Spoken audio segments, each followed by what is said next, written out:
नमस्कार, हमारा नाम पंडित प्रिंस कुमार और आप लोग के वीडियो के माध्यम से एक बहुत बड़ा खबर बतावे वाला बानी। जी हाँ, खबर बाटे अपना भोजपुरी के पावर स्टार पवन सिंह के लेके। पवन सिंह के तरफ से 3 मई के कुछ ऐसा कार्य होखे वाला बा जोना के बारे में जान के आपके बहुत ज्यादा खुशी मिली, बहुत ज्यादा सुकून मिले वाला बा। जी हाँ, वैसे तो कार्य के गोपनीय रखल गई बा, लेकिन फिर भी आप हमारा पूरा वीडियो के देखब तो समझ जाए कि आखिर पवन सिंह का करे वाला बाड़न 3 मई के।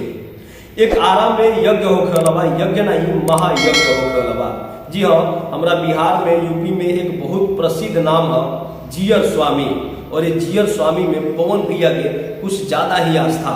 वैसे तो आप हमेशा देख ले हो कि पवन भैया के कोनो न कोनो संत महात्मा के साथ फोटो बहुत ज्यादा वायरल होला, और पवन भैया के आस्था संत महात्मा में कुछ ज्यादा ही है।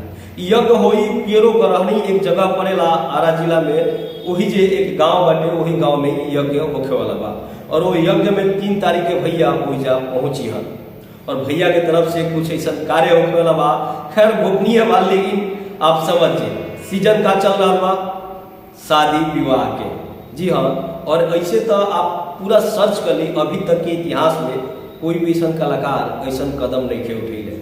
हाँ, पॉलिटिकल पार्टी उठेले बा, पॉलिटिक्स से जुड़ल लोग ऐसा कार्य करेला। खैर एगो बलिया के बानी बहुत बड़ा नेता है और भाजपा के नेता है, वहाँ का हर साल करीना। लेकिन भैया अपना भोजपुरी के सुपरस्टार पावर स्टार पहला बारी कदम उठा रहा बनी, और इस समाज खतिरा अपना भोजपुरिया समाज खतिरा बहुत बड़ा बात बाटे और बहुत गर्व करे वाला बात बाटे कि अपना भोजपुरी के स्टार पावर स्टार ऐसा कार्य करे वाला बानी। जे लोग कहेला कि ना ना पवन सिंह तो कुछ डाले ना करेलन, पवन सिंह तो कुछ करबे ना करेलन। अब आप यही से समझ सकत नहीं कि इतना बड़ा बात के गोपनीय रखल गई बा कि लोग ई मत कहे कि पवन सिंह ऐसा कार्य करत रहते ओकर एडवर्टाइजिंग करत रहते। डोनेट करते हैं या किसी की मदद करते हैं तो बड़े लेवल पर प्रमोशन होता है, और मैं प्रमोशन तो यहाँ नहीं देख पा रहा हूँ। आप मीडिया लेकर नहीं चलते हैं, ये तो आनंद फानंद में हम पहुँच गए, ऐसा क्यों? ये मेरा एक देखिए भाव है, मेरा एक श्रद्धा है। जैसे कि आपने बोला कि भैया मीडिया बुला देता हूँ, मीडिया तो सबको चाहिए, मीडिया से ही सब कुछ है, ऐसा नहीं है।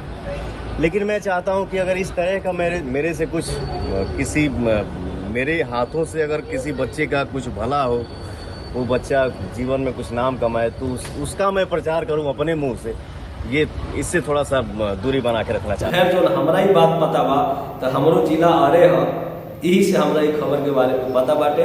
और ऑफिशियल पवन सिंह की टीम की तरफ से कुछ ऐसा नहीं के बतावल गई, केहू के भी नहीं के बतावल गई। लेकिन आप जानते बानी कि जब पड़ोस में बानी तब पता तो चलिए जाए। आप लोग के खैर खोल के तो नहीं बतावत, लेकिन आप समझ गए लोग हम इस सीजन जो चल रहा बा, और यही सीजन में खैर ना बोलना चाहत रहे, लेकिन फिर भी जब इतना बड़ा कदम उठावल जाता है, जब इतना अच्छा समाज खतरा कार्य हो रहा बा, तो काहे ना आदमी बोली।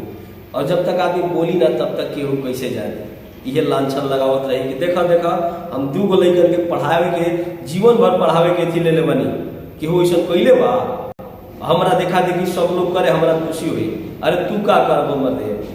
पवन सिंह आज से नहीं शुरू से करते हैं, लेकिन उनका एक अब उनका जो भी समझ लीजिए। गरीब बच्चों से आपने मुलाकात की और खाना पीना भी खिलाया, कुछ नगद राशि भी बोलना नहीं चाहिए, लेकिन तो क्या खास कि उस चीज़ को एडवर्टाइजिंग नहीं करते हैं।